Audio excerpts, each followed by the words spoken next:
Ang tao nga mamati sa pagbadlong sa Ginoo magsubay gayud kini sa mga maayo nga kinabuhi. Apan ang tao nga magdumili, ang tao nga magbaliwala sa mga pagbadlong sa Dios, may sala gayud ang iyang kinabuhi ug dili gayud siya magsubay sa kabubuton sa Dios. Panultihon 10 bersikulo 17. Ang mamati sa nagsaway kaniya nagsubay sa dalan sa maayong kinabuhi. Apan ang dili moangkon nga sila nasayop, mahisala gayod.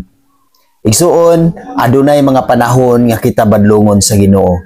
Usahay ang Ginoo mogamit og tao aron sa pagbadlong sa atoa.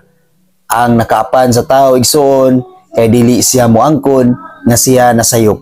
Dili siya moangkon nga adunay kinahanglan nga usbon sa iyang kinabuhi. Ang Ginoo igsuon nasayod gyud sa matag usa kanato. Mangita og paagi ang Ginoo igsuon aron dili kita mahisalaag. Busa igsoon, atong ipaubos ang atong kinabuhi ngadto sa Ginoo. Humble down yourself mga igsoon ngadto sa Ginoo.